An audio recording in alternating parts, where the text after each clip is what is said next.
Base ചെയ്തിട്ട് പോകുന്നൊരു സംഭവമാണ്. നിവിൻ്റെ പെർഫോമൻസ് കൊണ്ട് ഒരു രക്ഷയില്ലാത്തതാണ്. ആ മുണ്ടൊക്കെ മടക്കി നമ്മൾ നീണ്ട ഒരുപാട് കണ്ടല്ലോ. പിന്നെ നമ്മുടെ ബാലേന്ദ്രമേനോൻ്റെ ഇപ്പോൾ ഒരു തിരിച്ചുവരവും കൂടിയാണ്. അതേമാതിരി തന്നെ നമ്മുടെ ബി ഉണ്ണികൃഷ്ണൻ ഡയറക്ഷൻ ചെയ്തവർ അത് തിരിച്ചുവരവാണ്. അപ്പോൾ എന്തുകൊണ്ടും നോക്കിക്കഴിഞ്ഞാൽ നല്ല ഭംഗിയുള്ളൊരു സിനിമ. പൊളിറ്റിക്സ് അങ്ങനെ എനിക്ക് പറയാൻ അറിയില്ല, പക്ഷെ ഇപ്പോഴത്തെ സമൂഹം എന്താണ് ആഗ്രഹിക്കുന്നത് അതിന് പറ്റിയൊരു അങ്ങനെ തോന്നി. തോന്നി ഒന്നാമത്തെ ഇതൊരു സിനിമയാണ്. ഏറ്റവും കൂടുതൽ നമ്മൾ അറിയേണ്ടത് ഒരു സാധനത്തിനെ കുറിച്ച് വിവാദം ഉണ്ടാക്കുക.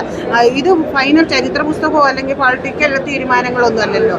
ഇത് ഒരു സിനിമ മേക്കിംഗ് ആണ്. അതിനെ നമുക്ക് വിമർശിക്കുകയോ സ്വീകരിക്കുകയും ഒക്കെ ചെയ്യാം. വിമർശിക്കുന്നതുകൊണ്ട് കുഴപ്പമില്ല, മീഡിയ എന്നുള്ളത് അതിൻ്റെ ഒരു ഇതാണ്. പക്ഷേ പൊതുവിൽ എനിക്ക് തോന്നിയത് അതിൻ്റെ ഒരു ആദ്യത്തെ കാഴ്ചയിൽ, ഇനി നമ്മൾ കുറച്ചും കൂടെ ആലോചിക്കുമ്പോഴായിരിക്കും ചിലപ്പോൾ തോന്നുന്നത്, ആദ്യത്തെ ഒരു കാഴ്ചയിൽ വളരെ ബാലൻസ്ഡ് ആയിട്ടുള്ള ഒരു ഇതാണ്.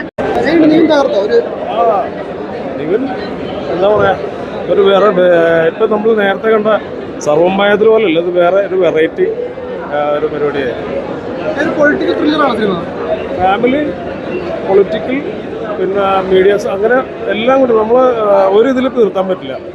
പക്ഷെ ഇമോഷണൽ, ഫാമിലി ഇമോഷണൽ കുറേ സംഭവങ്ങളുണ്ട്.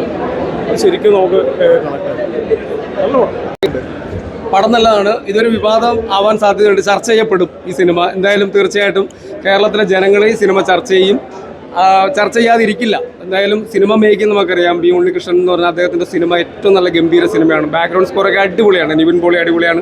ബാലേന്ദ്രമേനോൻ അടിപൊളിയാണ്. എന്തായാലും ഈ സിനിമ ചർച്ച ചെയ്യപ്പെടും എന്നുള്ള കാര്യത്തിൽ യാതൊരു സംശയം വിചാരിക്കേണ്ട. പക്ഷേ ഒരു പൊളിറ്റിക്കൽ ത്രില്ലറാണ്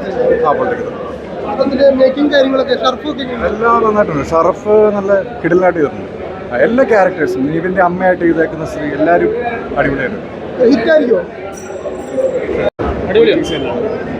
ഈ ഒരു ഇലക്ഷൻ ടൈമിൽ വന്നപ്പോൾ എന്തെങ്കിലും രീതിയിലുള്ള